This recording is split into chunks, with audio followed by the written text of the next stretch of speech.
ప్రభుత్వాలు మారినా వారి తలరాతలు మారడం లేదు. వర్షం వచ్చిందంటే చాలు వారి కళ్ళల్లో కన్నీళ్లు తిరుగుతాయి. ఇది అక్కడి నేతన్నల పరిస్థితి.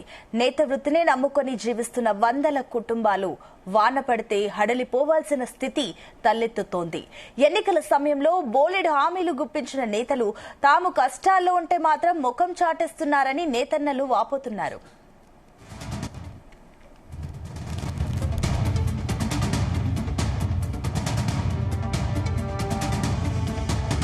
కర్నూలు జిల్లా ఎమ్మిగనూరు పట్టణం శివన్న నగర్లో 300కు పైగా కుటుంబాలున్నాయి.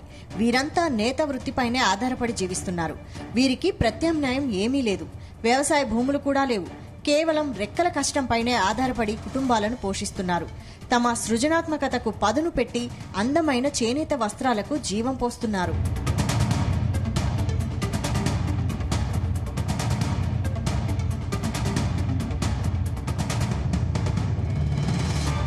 అయితే ఇటీవల కురిసిన వర్షాలకు శివన్న నగర్ కాలనీలో చేనేత మగ్గం గుంతల్లోకి నీరు చేరింది.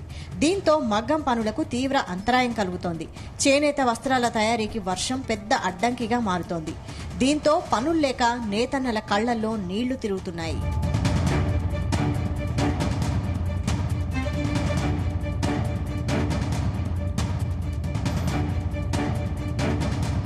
అసలే అంతంత మాత్రంగా ఉన్న పనులు, దీనికి తోడు విడవని వర్షాలతో ప్రస్తుతం మగ్గం గుంతలన్నీ నీటితో నిండి ఉన్నాయి. వాటిని కార్మికులు బయటకు తోడిపోసినా 2 గంటల్లో తిరిగి నీరు నిండుతోందని వారు వాపోతున్నారు. వర్షాల కారణంగా నరకం చూస్తున్నామని చేనేత కార్మికులు ఆవేదన వ్యక్తం చేస్తున్నారు. 25 సంవత్సరాల నుండి మగ్గం గుంతలు ఢిల్లీట్లే వస్తున్నవి. ఎవరు పట్టించుకోలేదు, ఎవరు చేస్తుండలేదు. జగన్ ఉన్నప్పుడు 24,000 వేస్తుండ్రి. అప్పుడు ఏం లేదన్నా బాగుంటుండే. ఏమో డబ్బు వస్తుంది ఆధార్ మీద అనుకుంటుంటుంది. ఇప్పుడు వాటర్ వస్తున్నాయి ఇంట్లోకి, మగ్గం గుంతలోకి. ఎవరేం పట్టించుకోలేదు. ఇది మగ్గం గుంతలు వస్తున్నాయి. సొత్తులు పెట్టుకోవాలి, ఇంకా ఊపుకుండాలి సార్.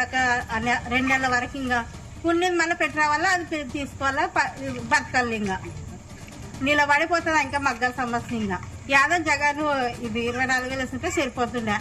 మళ్ళీ ఇప్పుడు ఇస్తే అదో బాగుంటుంది స్టాండ్ మగ్గాలు.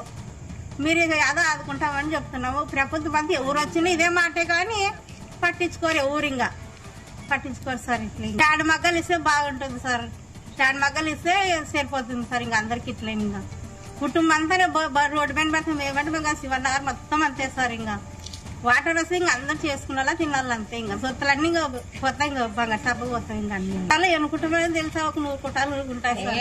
ఇంకా ఉంటాయి 200 ఏమో కుటుంబాలు దండిగా ఉంటుంది సార్. ఇంకా యావత్ స్టాండ్ మగ్గలిసి ఏమో ఆదుకున్నారని సరిపోతారు సార్. అన్నీ చేస్తామంటారు, పోతారు సార్. చేస్తామంటారు, పోతారు. ఫోటో తీసుకుంటారు, పోతారు అంతే. ఇంకా ఫోటోలు ఇంక ఇంట్లో దండిగా ఉండవు. ఇంకా మేము బాడిగిళ్ళు కట్టిన వల్ల బతకాలి. మేము బాడిగిళ్ళకి ఉన్నాం సార్. ఇంకా డబ్బులన్నీ వస్తే యాదో ఆదుకుంటాం సార్. 24,000 యాదో ఆదుకుంటాం కొద్దిగా. ఇంకా జగన్ ఉన్నప్పుడు ఇట్లా ఆదుకుంటే టీడీపీ వచ్చినప్పుడు ఏం ఆదుకోదు. ఇంకా 15,000 వేస్తారంటే 15,000 కూడా వేయటం లేదు. ప్రభుత్వాలు ఎన్ని మారినా తమ కష్టాలు మాత్రం తీరడం లేదని చేనేతలు అంటున్నారు. ఎన్నికల ముందు ప్రతి చేనేతకు అండగా నిలుస్తామని చెప్పిన నాయకులు ప్రభుత్వం ఏర్పడి సంవత్సరమైన చేనేత కార్మికులకు ఎలాంటి సాయం అందలేదని అంటున్నారు. గత వైసీపీ ప్రభుత్వంలో చేనేతలకు నేతన్న నేస్తం కింద 24,000 రూపాయలు జగన్ ఇచ్చేవాడని, ప్రస్తుత కూటమి ప్రభుత్వం తమను ఆదుకోవాలని చేనేత కార్మికులు కోరుతున్నారు. మేము శివనగర్ లో ఉంటున్నాం, ఎమ్మిగనూర్. మాకు గత ప్రభుత్వంలో జగనన్న నేతన్న నేస్తం ఇస్తుండే. ఇప్పుడు చంద్రబాబు నాయుడు గారు అది ఇవ్వటం లేదు. అందులో ఈ వర్షాల కారణంగా మగ్గం గుంతలో నీళ్లు వచ్చి మగ్గం నేయడానికి వీలు కావటం లేదు. మాకు స్టాండ్ మగ్గాలు ఏర్పాటు చేయవలసిందిగా ప్రభుత్వాన్ని మేము కోరుచున్నాము. 1500 కూడా రాలేదు. ఇంకా సూపర్ 6 లో చెప్పిన విధంగా మాకు ఇవ్వలేదు. ఇంకా దాని గురించి ఏ ప్రస్తావన కూడా రాలేదు. పరిస్థితి అంటే మగ్గమూతలో ఫుల్ నీళ్లు వస్తాయి, మోకాల వరకు వస్తాయి నీళ్లు. ఎవరు పట్టించుకునే వాళ్ళు లేరు. మెయిన్ రోడ్డు వేస్తామని చెప్పి ఇన్ని రోజులు అయింది కానీ తవ్వినారు, సగం చేసినారు, సగం విడిచిపెట్టారు. 6 నెలలుగా వస్తుంది. రోడ్డు కూడా పూర్తి కాలే. ప్రభుత్వం దయచేసి దీన్ని స్టాండ్ మగ్గాలు వేయాలి. లేకపోతే గత ప్రభుత్వం ఎలా ఇచ్చిందో అలా నేతన్న నేస్తం కారణంగా ఎంతో కొంత అమౌంట్, ఎంత కాదో అప్పుడు 24,000 ఇచ్చినారు. ఈయన కూడా అలాగే ఇవ్వాలని కోరుకుంటున్నాం. గుంతలో నీళ్లు వచ్చి మోకాల వరకు వస్తున్నాయి. ఇంకా మాకు అవి నేయడానికి నేయకపోతే తినడానికి జరగదు కాబట్టి అదే విధంగా నేస్తున్నాము. దాని వలన ఇన్ఫెక్షన్లు, కాళ్ళవాపులు, నొప్పులు, జలుబు, దగ్గు, తర్వాత నీళ్ళలో నేసి నెమ్మంతా దొమ్మలు పట్టుకొని జలుబు రావడం, ఆస్తమా పేషెంట్లు ఎక్కువ కావడం, ఇలా చాలా జరుగుతున్నాయి. ఇవి చేనేత పేర్లు చెప్పుకొని ఎన్నికల్లో గెలిచినారు, కానీ చేనేతలకి ఏ విధంగా ఉపయోగకర విధంగా ఏ పనులు చేయలేదు. చేనేతలు ఎంత దిగజారుతున్నారంటే చాలా మంది మగ్గాలు నేయలేక కూలికి వేరే ఊళ్ళకి బతకడం. ఏటా వర్షాకాలంలో ఈ సమస్య నేతన్నలను కలవరపెడుతోంది.